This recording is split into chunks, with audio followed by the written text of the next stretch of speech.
What is going on? I want to welcome you from half court for today, Wednesday, December 20th, 2023. I am one of your hosts, Sean Murphy, alongside the man, the myth, the legend. He is back, Jeff Iafrady. Jeff, you got a new like oceanside studio now too, like that.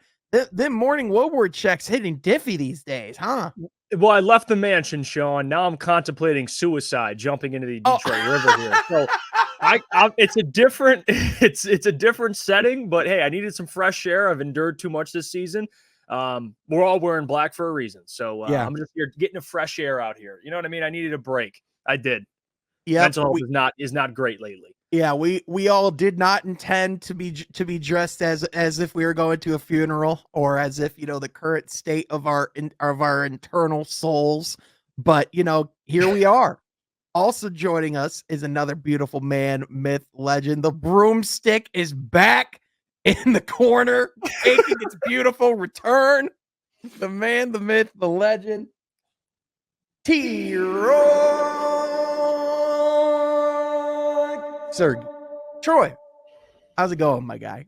It's going good, Sean. Yeah, the Pistons won't be doing any sweeping in the playoffs this year, I have a feeling, because we're not going anywhere. As Jeff said, we're wearing black because RIP to this team. But also, Sean, I'm trying to wrap my head around. Did you just call the Detroit River the ocean? Oh, is that the Detroit River? There's water, river, ocean, same thing. Go yourself. This is from half court, where each and every week we talk all day. I didn't realize that was the Detroit skyline behind them. That's my bad. I saw buildings and was like, cool. Florida. yeah, Florida. Yeah, hey. A certain somebody. Hey, they got what they asked for. The team has been sold. We are now in Las Vegas. There we go. You made a great reference right there. Yep. Great reference that people on Twitter will absolutely love. We're not gonna give that article the time of day here on this podcast, but what we are gonna give the time of day is the Detroit Pistons. What the heck is happening on this losing streak? Where they need to go from here and more, because this is from half court. Each and every week we talk all things Detroit Pistons, all things NBA basketball. We talk about this team when they win. We talk about this team when they lose. We talk about this team when they continue to lose. If you like that, be sure you like this video, subscribe to the channel, hit that notification bell, but also be sure you follow my guys here on social media. You can see my guy Jeff on X at Jeff Iafrady. You can follow my boy Troy on X at Troy Sergey 44, and you could see me on X at Sean Half Court. By the way, I don't know about you guys, but current status with me and X. I think the other week I started seeing this account that just showed me people dying in a ton of different ways. So my Twitter's not broken at all. So great job, Elon. Anyway, you're gonna get a couple of those on the feed, even though you don't look at them. It's just how it is. Yep. 100%. But guys, speaking of seeing something that's that's dead, the Pistons are dead. But let's be honest, the current state of the roster, I think, is pretty fair to say is broken. Just from a confidence standpoint, just from a competitive standpoint. The other night, they had those back-to-back losses against the 76ers and the Bucks respectively. And listen, no matter how many players were out due to injury, the 30 and 40 point losses in the midst of a 23 game losing streak is just not great, right? I think we all can agree on that. But the current state of where the Pistons are at, we've been talking for a while about how this roster needs to look to make some moves. It needs to make a trade, and all signs are pointing towards the Pistons are looking to make some pretty significant roster upgrades and improvements. According to James Edwards III, although the front office is still not on the hot seat, that could definitely change if things continue to get worse. One thing that apparently has changed is the Pistons are starting to get pretty active in the trade market. namely looking at some forwards. And according to James Edwards III, two guys who are on the Pistons target list and through next year's free agency are OG Anunoby, who is probably going to be on the list of just about every single team in the NBA, and former Piston Tobias Harris. Now, another thing to note as well that came out from from another article following these initial reports. Apparently, there are a few contending teams that are interested in the services of Isaiah Stewart. Those teams include the Oklahoma City Thunder, the Boston Celtics, and others.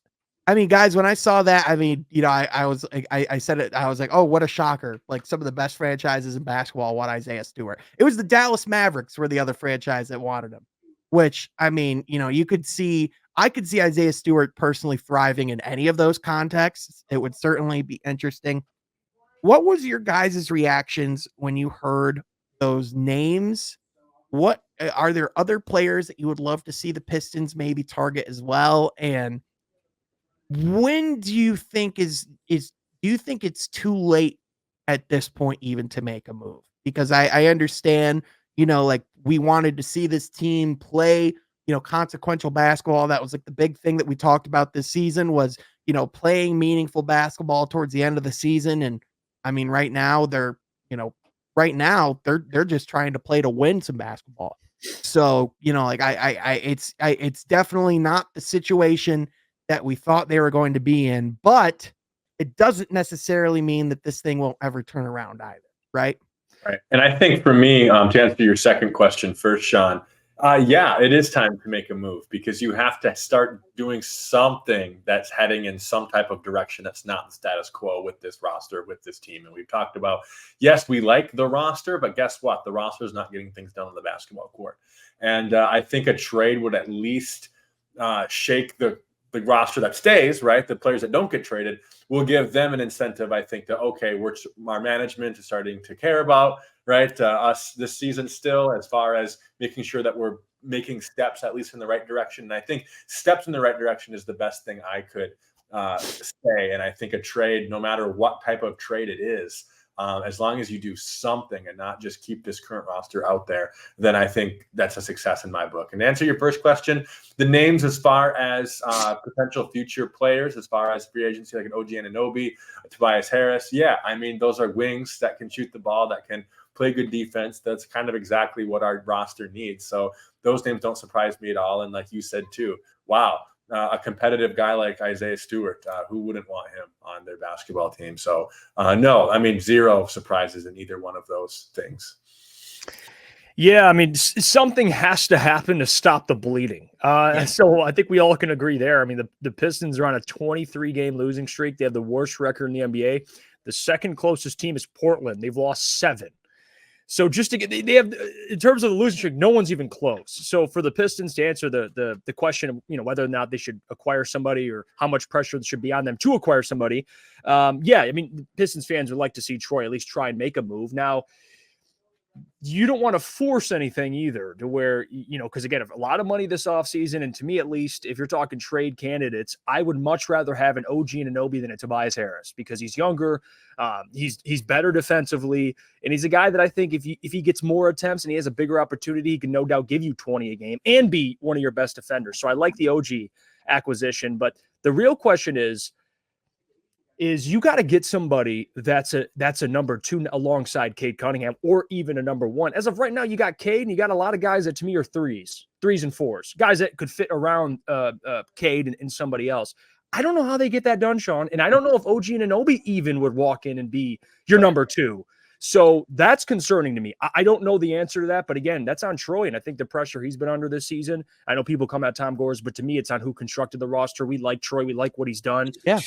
But of course, he deserves some of the heat he's gotten. Mm-hmm. The trade deadline, I see something happening, but to me, the bigger moves or the thing that maybe fans will be able to kind of see a bigger picture would have to be the offseason. That's when things are going to have to, because nothing's going to save this season, clearly. And I don't know if anybody will be available by the deadline. Maybe you can trade Bojan and get some assets for him. Who knows? But to me, it's in the offseason, and they got to get somebody. They got to get a number 2 option, a guy who can be an all-star, somebody that can play alongside Cade. Maybe that's OG. Maybe they feel like OG with more of an opportunity can be that guy. But Sean, the frustrating part is there's no answers in front of you to really make this thing go away as of right now. You need adults in the room that can produce on both sides of the court, because, you know, you have a guy in Bojan Bogdanovic who, you know, has been every bit the part that we thought he would be since coming back. But we knew that Bojan wasn't going to come back and save this team. We knew that, you know, this team was more than a Bojan away from, you know, from getting over the hump of their struggles. And obviously, you know, a lot of it comes down to this team just needs guys who can shoot the ball and guys who can defend at a high level. Right. And, you know, when you look at names like Tobias Harris and OG Anunoby, those are guys who, you know, very much fit that bill. I mean, Jeff, obviously I'm with you. OG Anunoby is definitely the preferred of the two there. But again, he's probably going to be the target of just about every single team, you know, this upcoming offseason. I'd imagine teams are going to try to make a run at him, you know, at the trade deadline as well, and try to get some form of bird rights to be able to, you know, get an advantage in signing him, you know, in the offseason. But, you know, I definitely don't think, you know, like,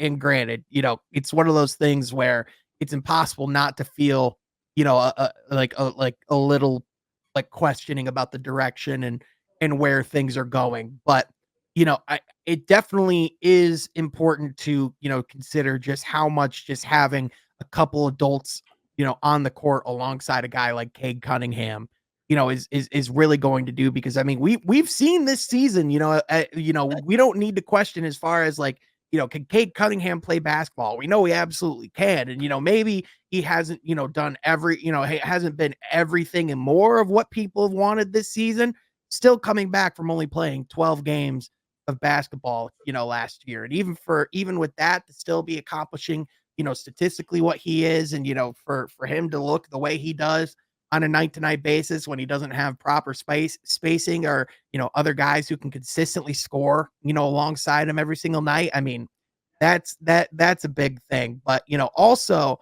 you know, I just think, you know, and again, I just think we've seen it. The big injury that's been killing this team all season long has been when Jalen Duren has gone down. I mean, even when he went down yet again was right when he was just getting recovered and looking more like himself again. And that night he sprains his ankle yet again and is out even longer. So, you know, I personally don't think, you know, like I saw Vegas adjust the win total for the Pistons this season to 9.5. I think we're going to get over 10 wins. I think we could still, you know, call me crazy, I think we could still possibly get over 20 and still have a pretty decent record at the end of the year. But I mean, it does have to start with some form of shakeup, right? And, you know, the way the roster is currently constructed, you know, the miracle is that it doesn't seem like there's any internal division in the locker room. It doesn't seem like, you know, they're not together in that sense. But the big thing is they just don't look like they have confidence that they can win anymore. And that's, you know, and that's bad when, you know, it almost looks like you can see the collective group start to tense up when it gets to the fourth quarter, or when bad things start happening. And when you have that collective body language as a team of, oh crap, like, how are we going to get out of this? Like, you just have a ton of young guys who don't know how to win in this level right now. Yeah. That's spot on. And of course it's hard to win in the league, you know, when we have 7-8 guys that are 21 to 22 year olds. But the problem is, though, and the reason why we, you know, talked a lot about these guys before the season, is the veterans they did acquire, a lot of them haven't been able to play much. And so the guys that you expected to be on the court to kind of lower the temperature, most of them are hurting, and Bojan comes back. So listen, we could spend all day, and we talked about this before. The players we like, Jalen Duren, we like a lot. Asar Thompson, we like. Cade, we like. Jay Nivey, all these, we like the collection. Marcus Sasser, we like. But the frustrating part is, to your point, Sean, they have no idea how to win. But number two, no one's really jumped up and taken that number 2 spot. Like, it's just like Isaiah Stewart, I think, is a fantastic role player. But Ivy, the storyline with him this year has been confusing. Asar's a rookie. Duren keeps going down with ankle injuries. It stinks because you've been excited to see him grow. So at this point, there's just Bojan came back And in a handful of games, he's already their number 2 scorer on the team. And we expected that. But the fact that that's Bojan at his age, like, that's concerning. Someone has to alleviate pressure from Cade. Cade, you could just see the mental and physical exhaustion every single game. This man's walking away like, damn it, I couldn't do it. And it's frustrating because we know this. We're very familiar with guys like Grant Hill, these guys leaving, being like, F this, I'm sick of losing. That's got to be a part in a lot of Pistons fans' head, is like, damn, this, if we can't fix this, Cade ain't staying. And I don't blame him either for that, if they can't build something sustainable around him. Right. And it goes back to the importance of something you just said a little bit earlier, was that second option to carry the team, right? And we know guys like Ivy can play. We know even Nassar is a great player, and Duren's a great player, right? Duren's probably the closest thing to a second option we have, unfortunately. But yeah, bringing in a guy that can be a co-star with Cade, that will relieve a lot of pressure and get us some wins. I mean, honestly, it's simple as that too. So yeah, I mean, it just comes down to, for a lack of better terms, winning solves everything, right? And we knew, we knew this season was going to be difficult. We knew this season was going to be, and what was going to be about answering questions of what Cade needs around him, what this team needs in order, as far as the next steps go, as far as like building a roster. And I mean, it's pretty clear, the answer is, it needs a lot of change, from top to bottom. And, it's been pretty disappointing, just because there's a lot of players, on the roster who looked like they're very much geared up to help us take, a next step. Guys like Alec Burks, who, at the beginning of the season was continuing some of the hot shooting that he had, at the end of last year. But ever since coming back from his injury, he's just looked like, just a shell of himself, for a lack of better terms. And another guy who's just really been struggling this season as well, ever since coming back from injury. I mean, Isaiah Livers, he's only been shooting 29% from the field, in his 12 games back, not from 3, from the field. And he's been shooting 25% from beyond the arc as well. I mean, they just can't buy a shot. Yeah. And it's one of those things where, we knew that this team was going to struggle on the offensive side, and that, we knew that this team's focus was going to be defense. But when you're getting in these shootouts that the Pistons have been getting in so much, and you can't make shots, no wonder you're losing so many games in a row, Yeah, if you can't buy a shot and you're giving up shots. Sean, I'm not a professional athlete, but Sean, that doesn't sound like a recipe for success there. We could do some math. You know what I mean? We could do some math. Doesn't sound ideal. Yeah. So, I mean, listen, I think if there's anything that we can say, I mean, listen, even if the Pistons, manage to still get a couple more wins here before the calendar year wraps up, there's no way around it. 2023 has been a really bad calendar year for the Detroit Pistons. It was literally this time last year where we were talking about the Cade injury, and about him, undergoing surgery and being out for the season. And, I think the Pistons are probably going to end this calendar year somewhere around the realm of 9, 10, 11 wins, which for an entire calendar year, which obviously is a really difficult thing as an organization to go through, for a fan base to go through. There's no silver linings to that, right? It sucks. Like that's just the way that it is. But again, it's not like there aren't some of the right pieces or the right talent to be able to fundamentally flip this around. It's just, at a certain point, potential has to turn into practice.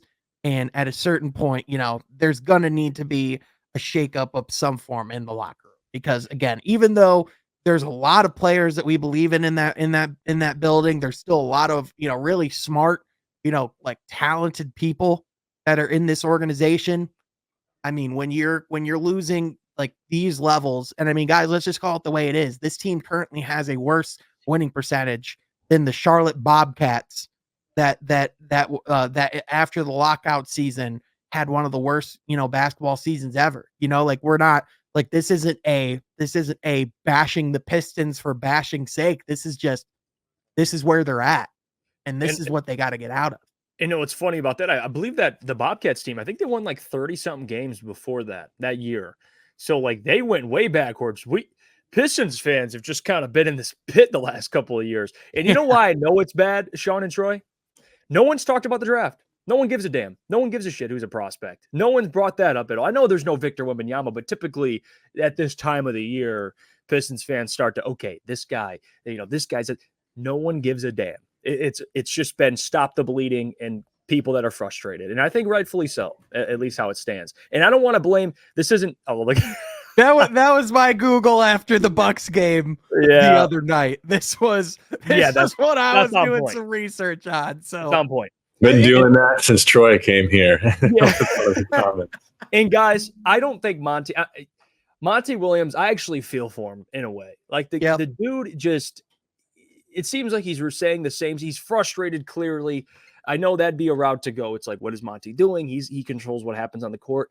I don't think this is even for Monty to blame. I honestly think just Monty walked into this mess and he's just kind of finding out how much of a kind of a tall task it is. It's going to take some time here, maybe even more time than he thought of. Yeah. So got to feel for the guy.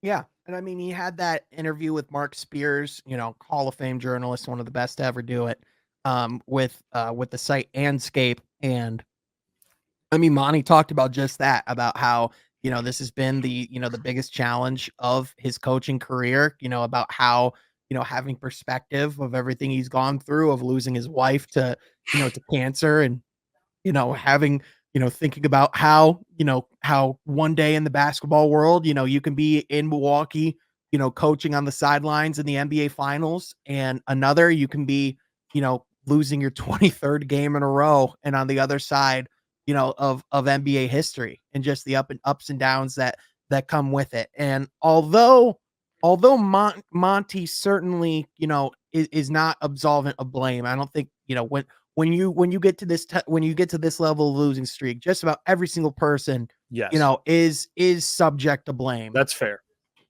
He still does have the team playing hard on a night-to-night basis. They still really respect, like the words that come from his mouth. And ultimately, it's still apparent to me that the dude really cares about wanting to bring Detroit a quality winning team. And I know a lot of people are making jokes about him right now, just collecting a paycheck or just being here for the money.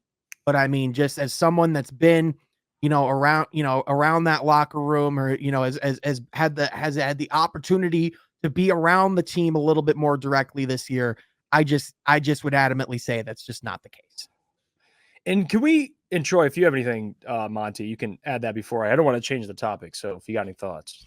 Well, I guess I'm with Sean there of, he's not, I guess, just some guy trying to collect a paycheck. I wanted to validate that. And I think his frustration in the locker room, or at least in the post press conferences, I think makes that clear. But also, it just seems like when he talks about the roster and the individuals, when he talks about a Cade, when he talks about a Duran, it sounds like he cares about the guys, right? I mean, it sounds like he wants them to succeed. And if that were the other way around, I just don't think he would have that type of character talking about your other high character people on the roster.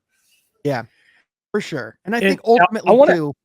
Oh, I'm sorry, Jeff. I was just gonna wrap a bow on this really quick and just say, and ultimately, like not only do you got to get Cade some help. I mean, you got to get Monty some help too, for lack of better terms. And like obviously when you're going through, and I think Detroit has, done it on an extreme level of bringing in, of developing through the draft and bringing in a ton of young players. And when you're doing that, and essentially trying to figure out how to build a roster on the fly in real time, you're going to see him struggle. Now, this is struggling to a whole different proportion, one that, is getting to league history levels. But again, it's not like there aren't the right people in the building to, who have that perspective. If we are going to have any coach at the helm of this, I would rather it be Monty Williams, because thank goodness we're talking about him and not about the prospects of having to fire a first-year head coach after a historically, really bad losing streak. At least there's Yep. the stability of, we know it's not because of who's in the coaching seat. And I know you mentioned Monty, or at least people speaking about Monty just for a money grab. Well, let's talk about the guy who cut that check for a second, because I know eventually we're going to anyway. And I want to say a couple things on just Tom Gores and my thoughts on it, because I know Pistons fans have that memory in their craw of Sheila Ford Hamp coming out and talking to Lions fans after they were winless. But people have to understand this. And I'll say what I think about it in a second here. Sheila Hamp had the burden of her parents and that ownership on her. So when you're winless, there's 50, 60 years of people having to endure her parents. So for her, it's like, I have to speak up. I have to say something. So for Tom Gores, I completely get why fans would want him to say something. I get that. At least speak up. I get that. But the other part of it is the whole sell the team, sell the team or move the team, as some would even put. To me, that's ridiculous for a couple of reasons. Number one, he's not going to sell the team. But number two, I prefer, and I know you guys agree, you guys can you can share your thoughts on this as well. I like an owner, any sport, to one, be able to cut a check. If you need to cut a check, if you want to go get the best coach or have to spend money, and that goes across all sports, he'll do it. Tom does it. There's no question. Number two, he doesn't get involved. He just steps back. Now, are there times where he'll make a decision because he wants to win so bad in recent history? Yes. But everybody loved the Monty hire when he did it. Everybody gave him praise when he hired Monty. So for now, the people say, well, just sell the team. Guys, what does that exactly do right now? Nothing. For me, if you have a problem with what's on the basketball court, you go to the guy that constructed the roster, Sean and Troy. That's who you go to. If you have a problem, you take it up with Troy Weaver. To me, the whole Tom Gores fire this guy, or even Tom sell the team. To me, it's kind of lazy. I think that's a lazy take to have, to tweet out, just sell the team. Because again, Tom is, if you want him to speak up, that's fine. But to just say sell the team, that'll fix everything. To me, it's a little ridiculous. I like my owners to shut the hell up and cut a check. Tom does both those things, so I'm cool with it. If you'd like him to speak up, I think that's fair. I do. But other than that, I don't get it. I don't get the Tom sell the team stuff. I don't. I understand from the standpoint of people looking at the Pistons record and what they've done since he's taken over, because let's be honest, it's been rough ever since the passing of Bill Davidson, and everything going on with that. It was a difficult transition, and you saw Tom Gores be just like a lot of new owners in sports, where you have to learn how to win, and you have to learn how to win on the fly in real time. And you have a ton of owners who come in and own a basketball team. When you are like the 1% of the 1% that can own a professional sports team, you win in just about every single thing that you do. So you losing in grand, in grand proportion is something that you're not used to. Tom Gores isn't investing, so you're used to losing in some scale, but to lose at the level that he has is something that I'm sure that he's never done before, in his life, right? And to your point, Jeff, you look at you look at bad owners, in the NBA, and when you went right off the bat, when you think of bad owners, I think of Donald Sterling, of the Clippers back in the day, or I think of the former owner of the Phoenix Suns, and what the things that you can really look at. What made these guys such bad owners, on top of some of the culture things behind the scenes, how how they treat people, the way they view others. It's also the fact that, like you said, they weren't willing to cut a check. They aren't willing to, invest in a winning product. It's not something that they, seem to actively care about. Whereas, with Tom Gores, when you look at what you want an owner to do, you want an owner to trust, the people who make decisions in relation to the sport. Like in basketball, you want your basketball people making basketball decisions. And, Yes. You can say whatever, you want about the current, front office and some of the decisions that have been made. He is very much stepped to the side and allowed them to make those decisions. And he's opened up his checkbook and shown he's willing, to spend to make the moves for this team. I mean, he just hired he just signed the biggest contract for an NBA coach in the history of the league because he wants to, see this young core succeed as much as possible. So, I definitely understand where people are coming from. Ultimately, like the culture of a team is set by ownership. It is something that, does come from the top down. But I mean, when you look at what Tom Gores has done in the sense of moving the team back to Detroit, you look at all the investments he's made into the city, but as well as, into the organization, I just don't know what else you could want from an owner in that standpoint. Now, obviously, you want to see it be better. You want to see the results on the court, but I think he's doing just about everything you want an owner to do in order to start heading that direction. Yes, if you want Tom, really quickly, if you want Tom to fire Troy, and you're like, well, I'm mad at Tom because he won't make a move, he won't make a change in the front office, fine. But the whole sell that's where I'm to me at least, if you're gonna cut a check and not get involved and speak on things you don't know about, I actually like that.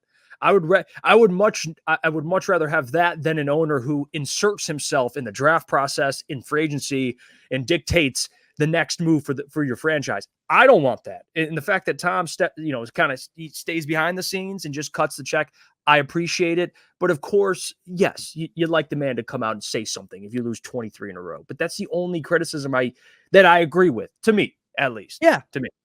And I understand fans wanting to hear, from ownership or from the front office, but, I also just, I would also just say, I don't know what them coming out and acknowledging that it's bad changes about the current situation on the court. Nothing, You know what I mean? At least it, I guess, gives a sign that he still has a pulse. He's out there and he knows Right. what's going on, I guess. But you're right. Nothing's going to change this. Right. Troy, what are your thoughts?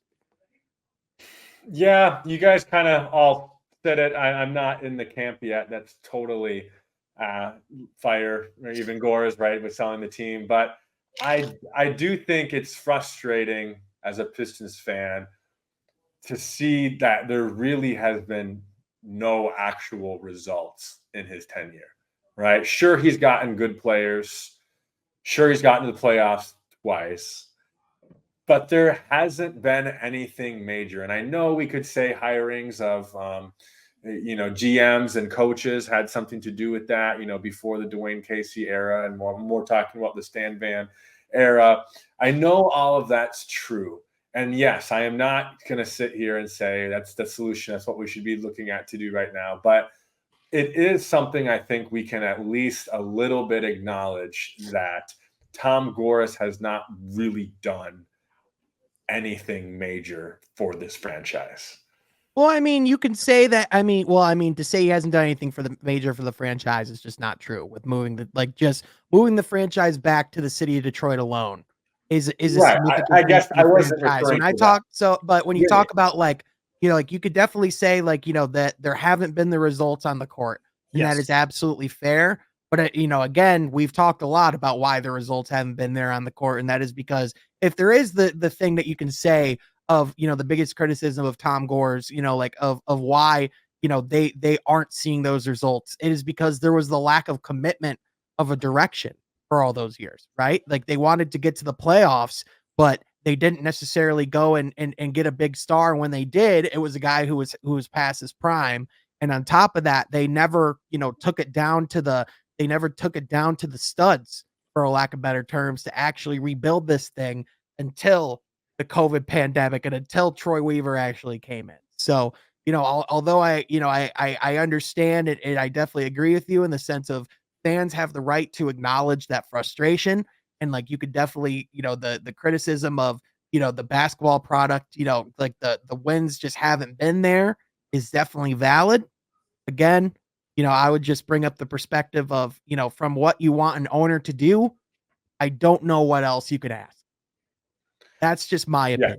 If I were to rephrase my statement, it would be, it's not produced true winning basketball how us Pistons fans grew up with it, with the going to work team, and even want to go the direction with the bad boys. That fierce competitor each and every year on the basketball court, we haven't seen. But yes, I misspoke with it has not done anything for the team, because of course we can look at the LCA, we can look at even a lot of his terrible work in the city. I would like to take back that part of my statement. So No, for sure. No, I totally understand. Again, I understand, where people's frustrations are. And again, I just keep going back to, whenever there's times, like these really trying times or these difficult circumstances, like for teams, like I know people just want to look for who to blame, right? That's it right there. And Yeah. and it's like, listen, and when you're in this type of case, there isn't one person. It's all of the above. It's at every single level. There is some form of culpability. But ultimately, all you can do is just talk about, all right, well, what's the next step? How can we move forward? And I mean, it's pretty apparent the team is ready to make some pretty significant moves in the months to come. It's pretty apparent that, we know at the very least who we want to build around and what players we believe in. Obviously, this league is really stacked. The talent is really deep, and it's one of those things where you want to, you want to see this team take a substantial next step, but ultimately, it's not like it's not like there aren't pieces in place for them to start taking next steps. And it's not like this is a situation where we're 4 years into this thing and we don't know which young players, we like, or we don't have any players that actually fit the identity of what we're doing here. Cause I mean, we have multiple players to build around, but again, at a certain point, it's got to stop being potential. It's got to start happening for real on the court. Yeah, and I don't want this to be like a Tom is absolved from any blame. I'm not trying to say that. I just think there's bigger fish to fry than Tom Gores. Like, in my opinion, that's my takeaway. It's like if we're trying to change what's happening on the basketball court, let's have that discussion. I don't think Tom's selling the team or this team relocating. No, to me, that's a pointless conversation, to me at least, because it's not going to happen. So. Yep. Let's stick to things that can actually happen, which is changing up this roster, which I'm cool to talk about. I'm cool with that. Yeah, 100%. And I think, it's, again, you look at the other teams that are, that are kind of in the, the similar boat of like where the Pistons are at, like you look at teams like Houston, who kind of started the rebuild around the same time, and, them being in that direction. I think ultimately fans are just seeing all these young teams that are doing well, and they just like, we want to see us be that. You know what I mean? And I think there's absolutely merit to that. But ultimately, I mean, listen, all we can do as of right now is just keep watching, keep talking. But ultimately, it's pretty apparent change of some form is coming. It's inevitable. Mm-hmm. Now, when? That's a whole other discussion. Who? That's a whole other discussion. But I think we all can agree on this. This is going like these coming months. We've kind of like said this before, but these are by far the most crucial months of the Troy Weaver era, without a doubt. No question. Because I think you have to produce. To me, this maybe you could even put the trade deadline in there, Sean. But I think the trade deadline and the offseason, this is everything for Troy's career, in my opinion. Yeah, like there's no you might just shoot him into space if nothing happened. I get that. I'm 100% with you. But this trade deadline and offseason, it's everything for Troy's tenure here. Everything. Mm-hmm. Yep. Right. You just have to put guys on the team that can produce. And I think those two things Jeff brought up, the trade deadline, the offseason, we said those things last year around this time, but even a way bigger, trajectory, right, of looking at what this team is going to be doing moving forward. The eyes were on him last year at this time for those two very reasons, but the eyes are even bigger looking at him to get those two things done: trade deadline and offseason with free agents, and even the draft itself. So, yep, for sure. And I mean, again, like ultimately, I know, it's going to be interesting because I know like there's a lot of players that that they want to see the Pistons target. But I mean, even players like Lauri Markkanen, I'm not sure if you guys saw, but earlier today, it was reported that the Jazz are going to be looking for a similar return for Lauri Markkanen as they ended up getting for Donovan Mitchell and for Rudy Gobert. They are reportedly could be looking for the realm of around 5 picks in return for Lauri Markkanen. Just how crazy is it that the Utah Jazz acquired this guy in the Donovan Mitchell trade as more than likely as a throwaway. And now they might be getting another 4 or 5 first-round picks for this guy in return if they choose to trade him and move him in some fashion. How crazy, how good of a job Danny Ainge has done thus far, but also just how much of a haul Utah's about to have in terms of picks is absolutely insane. And also anyone who's like, oh, Pistons should go after Lauri Markkanen. Do we even have 5 picks to trade? Yeah, you're not in that conversation. That 5 picks is insane. That's insane. Yeah. And Lauri Markkanen's a it's great not player. even it's 5-ish picks. So it could be more. The ish at the end too. Oh. Yeah. Yeah, it's like he's saying, "Hey, I'll be there at 6-ish." Like, it's going to be like 6:30. Like, yeah, yeah, that's like 8 o'clock. Yeah, like 5-ish. It could be 7. Like, yeah, that. Oh gosh. Yep. Jeez. Yep. And another guy who's going to be on the trade market and commanding, Zach LaVine, reportedly one team that could potentially be interested, a new team potentially in the Zach LaVine equation, the Sacramento Kings. Apparently, Zach LaVine and De'Aaron Fox have some mutual respect, and at some level, have had a interest of playing together. The Sacramento Kings are currently in a position where they want to go and get another star, help them take a next step and get to the next level. As of recording, the Kings are currently 15-9. They're 5th in the Western Conference. And they kind of look like how they did last year, of where, they're competitive, they're respectable. Ultimately, are they going to be anything beyond a first or second round exit? I'm not entirely sure. If they had to enter the playoffs today, they would have to play Denver round 1. So I would wager that would be a first round exit. But do you think adding a Zach LaVine actually takes this team to another level? Do you think, do you think that would just be another Sacramento Kings-esque move to go and get another kind of like B-rated star? I know another name that they've been, reportedly linked to, and I personally think would probably make them more competitive, would be a Pascal Siakam. But even then, I'm not fully convinced that that's a move that takes you over the top either. What are your guys' thoughts on those prospects? And do you think the Bulls are even going to have a market for Zach LaVine? Because they've almost looked better without him. And when you get to that point with a really expensive player, it's going to be pretty difficult to trade. Well, totally to speak on for Zach, at least, I feel like if shopping for Zach LaVine is like shopping for a new bike, but you buy the bike and there's like already holes in the tires. So they're like patched up. And so you don't know when it's going to go, but you paid full price for it. Like the Zach LaVine thing, someone's going to fall for it, and he's a great player, but the availability is a question mark. And I don't even know what the Kings really need. They need a number 2, like a true another 20-point score for De'Aaron Fox, but I don't know if LaVine's the answer. I don't know how much he pushes them over the top, to be honest with you. Yeah, and I mean, honestly, too, just with the upside of a guy like a Keegan Murray as well, it just kind of makes me hesitant to go and trade for, a guy like, like a Pascal Siakam, where, you could almost see the Pascal, the Pascal Siakam situation with Keegan Murray. You could almost see that playing out again, just like how we're seeing the De'Aaron Fox and Tyrese Halliburton situation play out. Where, don't get me wrong, the Kings are still looking really good. They're still in a position where they can compete, and who knows what their ultimate ceiling and trajectory is, right? Like the Kings, like who knows? Maybe they get to a point where they can get to a conference finals. Who knows? They can shock us all and maybe get to a point where they can be championship contenders.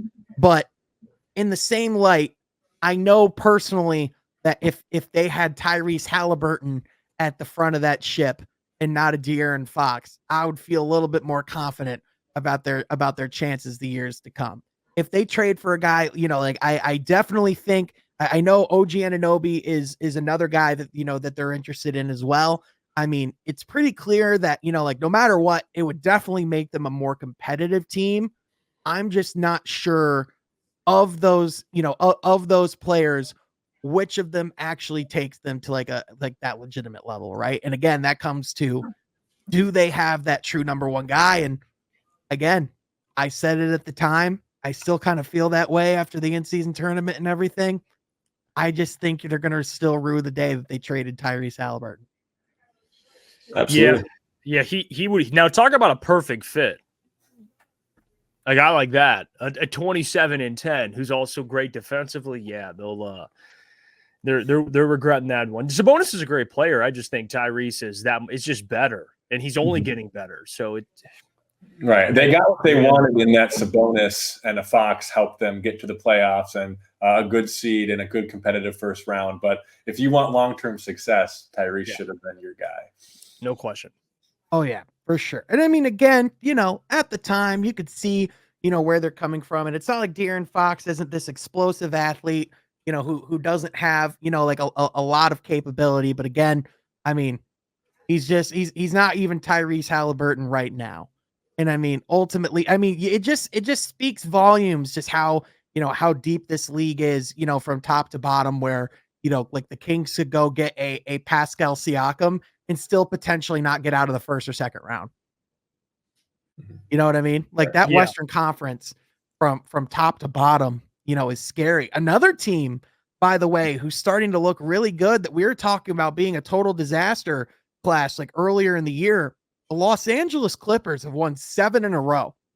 And ever since Russell Westbrook volunteered to go to the bench, James Harden, has been in the starting lineup of late. He's looking more like the James Harden that the Clippers went and traded for. But Kawhi Leonard is starting to look like the Kawhi of old as well. If this Clippers team is healthy, do you think there's actually a legitimate chance that this team could actually make a run in this West? I mean, we knew this team had, has a ton of talent. We know that this team has a ton of star power. But it's still one of those things where I have no idea what to actually think of them when push comes to shove, just because the only guy I've seen do it is Kawhi. The rest of the roster, I just haven't seen it with. Yeah, that's the biggest question. I think James Harden's a perfect fit for what they've been looking for. And the whole thing with Russell, him, by the way, Russell, one of the greatest human beings. He took a step back, went to the bench, Hall of Famer, and still they're flourishing. So for James Harden, perfect fit. Now the answer to that question was at the beginning of what you said, Sean, is if they're healthy. I think if they're healthy, I think they're one of the more dangerous teams in the West. Now, will they be healthy? That's probably a whole nother debate. But yeah, like you said about Kawhi, he's probably the only one I completely trust come postseason. The only one. Like James even. I don't know. But I think James in the role he's in right now is perfect. Not a number 2 alongside Joel. He's a guy who's a 3, who's going to get you almost 10 assists a game. He can score when you need to, especially in playoff time. Isolation basketball becomes that much more important. I think guys like Kawhi, Paul, James, they can get their own shot. I like the Clippers. I do. I don't think they'll win the championship. They'll get to the finals or even win the NBA championship, but still, they're a fun team. And I think James is what he does well is fits what they're looking for, what they've been looking for since Kawhi and Paul got together. Well, you knew that Harden would make the team better from a talent perspective, right? But it's about executing. And we've seen some dubs with them together. So, yeah, I mean, you kind of hit that, Jeff, of, yeah, they're a good team. They're fun to watch, but they're still not even remotely close. My top 2 picks in the West to get to even the Western Conference Finals. I see a second round exit. I really do. Unfortunately, because I think the Clippers really did put all their eggs in one basket to try to get Harden. And I do think to some degree, this is kind of your last year to really push for a championship with the current roster, at least with kind of this big 4 of, I guess, Russ, Harden, Kawhi, and Paul George. So, time is really ticking for that team. And by the way, who's guarding Jokic? That's my question. Right. Nobody is. Right nobody in the NBA is, but just on this roster currently, Zubac, he ain't getting it done. I mean, Jeff, they went and got the man, the myth, the legend. They got Daniel Tice on the roster. What are we talking about? Hey, Tice, that's a sneaky addition. I like Tice, but he ain't yet. It's a sneaky little addition. I like Tice. All right, I like Tice. I don't mind. It was a pretty solid little. It was a little buyout candidate guy to get. You know what I mean? Like a lot of grit. A lot of grit. Signed in November. Not bad. Yeah, not bad. But hey, it's like not bad. Now you go from a first round exit to a second round exit. Congratulations. Right, but even even just looking at where they're at right now and like everything that they're doing, don't get me wrong, again, like I said, they are looking significantly better and they're really starting to pile together like some impressive performances. But in the same light, this team, I just can't help but feel like once we get to the playoffs, this team's just going to look extremely old. And like you even look at the top of the Western Conference. I mean, the Timberwolves, I don't think they compete with them right now. I think the Thunder would give them a heck of a lot of fits, which, by the way, how poetic would it be for Shai Gilgeous-Alexander to send home the Clippers in the first round after that whole Paul George trade? I think that would cement that as one of the worst trades in NBA history right there. But I mean, even the Mavericks, I mean, like even the Kings would give the Clippers some real fits. And I mean, that just tells you like when they made that trade, like 2-3 years ago or 4 years ago now for Paul George, it looked like they were going to be a perennial powerhouse in the league for years to come. Now they might have peaked at a Western Conference Finals appearance. I think that's the ceiling of this team is a Western Conference Final. And you guys know last year I talked about how I like the Clippers. This is pre-Harden, but if they can stay healthy, I like the Clippers. Now, little did you guys know, I was a year early on that take. So that's what it was. It was just a year early. I like them this. No, I'm just kidding. No, but I do. They're fun to watch and all that for probably at the most Western Conference Finals appearance. But hey, and now for the Clippers, a lot of them would take that. To be honest, a lot of fans would take that. Yeah, 100%. Guys, we got to talk at least a little bit about this whole Draymond Green situation. So what's going on in Golden State? Draymond Green suspended indefinitely, has started counseling. Reportedly is going to be out at least for the next 3 weeks. So we're, anyone worried about Draymond's suspension not lasting that long, like indefinite just being soft just so that they didn't have to like actually put a big suspension. He's going to be out for quite a while. And I mean, it's at the point where the Warriors can't even make excuses for him anymore. I mean, this is just, Troy, I think we talked about this situation a little bit, last week. And obviously we've talked, as the season's gone on, there was the Rudy situation where, he put him in the chokehold. Now, we already have this season as well. I personally think we've been watching, and again, we don't know what Draymond Green's going through mentally, but it's hard not to feel like we've been watching a guy grapple with his basketball mortality over the last couple of years and where he stands overall in the league as he's getting older. But does it also feel like we're watching the Warriors grapple with their basketball mortality as well? Because, a team that once, just a couple years ago looked so dominant and was the answer to the question, all right, but at the end of the day, who's winning the championship? Like that was where they were at a few years ago. But now it looks like we are truly seeing the beginning of the end. Yeah. And those are all great points. And I kind of wanted to touch on something you kind of just said to bring this all up of the Warriors organization doesn't know what to do even. And rightfully so. I mean, they've given him chances. He's gotten suspensions before. Coach Kerr, I mean, what better coach would you want rooting for you in that locker room, right? Just an awesome guy who wants the best for his team. He knows everything about Green's potential because he's been in that locker room for so many years now. Yeah, this suspension, this indefinitely, it kind of has to happen, unfortunately. And I'm a Michigan State fan. Of course, I like Draymond Green, but you just can't be doing the things he's doing. And I think Isaiah Thomas, of course, who works for NBA TV these days, our boy Zeke, he was talking about how, the Pistons knew what to do with Dennis and really kind of knew how to at least work with him on the team, how he can stay on the basketball court and to be competitive. And Phil Jackson, to a degree, knew that too. Of course, we saw The Last Dance and how he was able to do that in Chicago. But a lot of, at least what Zeke was trying to get at, was he didn't really have that core of players, I guess, in his corner like he did in Detroit, and sometimes that navigating through that can be difficult for a player. Therefore, he acted up. I don't know if that would be the case with the roster that they have, looking very similar still with having a Clay and a Steph at the helm. But I guess what I'm trying to say is this needs to happen. He needs to take a short break. He needs to get back with it. I still think Steve Kerr should and will, knowing his character, will play a great mentor role with him in this time of coaching him from a man-to-man perspective, not just basketball coach to player perspective. So there's a lot that's going on in that situation. There's a ton of moving parts. But I do think at least a Steve Kerr, at least a Steph Curry, these high-quality guys in his corner is a good thing. Yeah, and I have two things on that. One, and Isaiah Thomas even knows this. Yeah. Different era. Like this era is Draymond in the 1980s and 90s, man, oh man, they appreciate what he's been doing. But here's the other thing, guys. Here's the kicker. When you have a team with Steph in his prime, still pretty much in his prime, you had Clay in his prime, KD in his prime, even before KD and what they were doing, he could get away with this because of how good they were.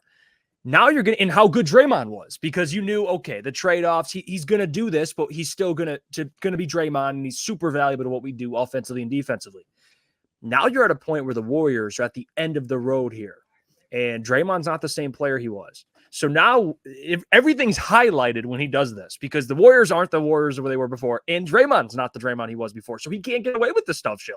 And now everything's magnified. If you got Steve Kerr, who's been defending this man, people have came at him for not speaking on it. If he's coming out recently and throwing him under the bus, now he's in some deep waters. If Steve Kerr finally has a problem with it, yeah, you're in some deep waters here. I mean, it says a lot when the player comes out and says, this guy needs help. And within 24 hours, the league pretty much goes, yeah, you right. You know what I mean? Like, that's pretty much pretty much where we're at. And, with Draymond, like, obviously there have been these moments in the past where, he's had outlandish things happen in a game. But in my opinion, it's never gotten to a point where it's truly jeopardized someone's safety or jeopardized the game. Like, that's the worst thing he had done at a certain point was just kick some guys in the crown jewels. And that's something that obviously you don't want to do either. But when you're getting to this state where, you've now on film punched multiple guys, you're just in this case, he talks about how, he literally can't sense time passing, in those moments. And, he gets things like the chokehold, the slap to Yusuf Nurkic stomping on someone's chest in a game. Like, those things just don't have a place in the NBA. And it does feel like, in particular, those things have started to creep out over the last couple of years. And I mean, the Warriors ultimately they've made this bed for themselves, right? I mean, they gave Draymond the contract after the Jordan Poole, incident. And so it's not like they didn't know this was a thing. They knew dang well this is a thing. And I think the most telling part of the whole incident, in my opinion, was looking at the Warriors bench when this all happened, looking at the coaches, looking at the players, and how there wasn't even really a reaction. And if there was, it was just guys who just couldn't hide the look of, are we going through this again? And, I think that's ultimately just with the Warriors, that's just where they're at of, are we going through this again? Yeah. Because you like you said, winning solves everything. So you don't confront something and it's well, Draymond's going to be Draymond. We win games. It's all good. We're the Warriors. Well, no, now your starting lineup has had a worse net rating than the Pistons starting lineup this season. To tie it back to what we were talking about earlier, when in that team, when you have the talent that the Warriors do, and you're in that conversation, no world you should be. So it's one of those things where at a certain point, something's got to give. And, I hope that Draymond can, still come back and be, have the same fire as a competitor without having to bring it to those extremes, because there is a place in this game for Draymond's competitive fire. There's not a place in this game for Draymond's antics. There's just not. Mm-hmm. But guys, 2023 has been a heck of a year. for Pistons basketball, for NBA basketball. I can only imagine, what all is going to be on the docket. But gentlemen, I appreciate you guys here as always. I appreciate everyone at home tuning into the podcast and making From Half Court a must listen. If you like this episode, be sure you like this video, smash that subscribe button, hit that mother notification bell so you don't miss any of the content. But also be sure you follow my guys on social media. My boy Jeff on X at Jeff Iafrady. Also, check him out Monday through Friday on the Morning Woodward Show. But also, check out my boy Troy at Troy Sergey 44. You can find me as well at Sean Half Court. But with that, folks, that's going to do it for today's episode. Thank you so much for listening. We'll catch you guys next time from Half Court. Be sure you're subscribed